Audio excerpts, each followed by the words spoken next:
ปีสุดท้ายที่เฮาได้เฮียนด้วยกันปีสุดท้า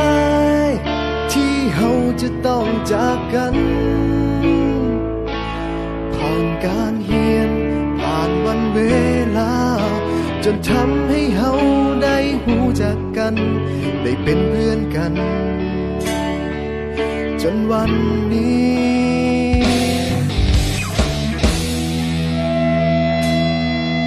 มาถึงม.7 ปีนี้ก็เลยห้องเพลงนี้แทนใจก่อนที่เฮาจะจากไปห่างกันให้ทุกคนจดจำในใจฝากเพลงนี้ไว้ให้คิดถึงกันเมื่อต้องถึงวันที่จากไป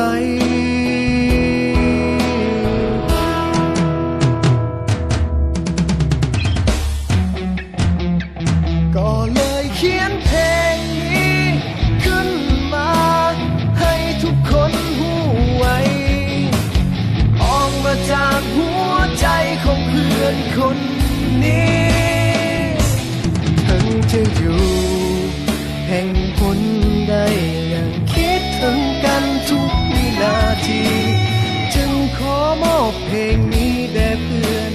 ทุกคน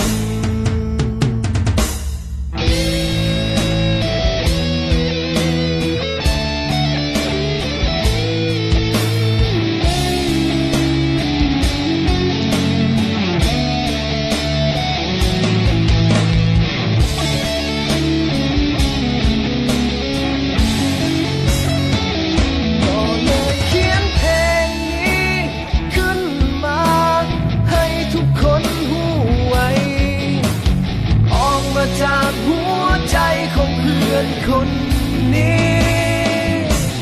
ถึงจะอยู่แห่งหนใดยังคิดถึงกันทุกวินาที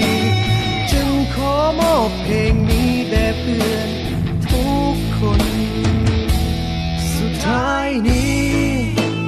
ที่บอกเอาไว้ถึงจะอย่างใดก็ยังมีคำว่าเฮาคำว่าเพื่อนในวันนี้จะบ่มีวันเก่าพวกเฮา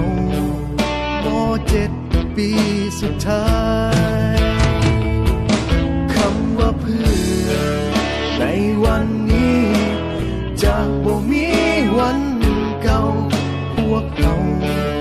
ม.7 ปีสุดท้ายพวกเฮาม.7 ปีสุดท้าย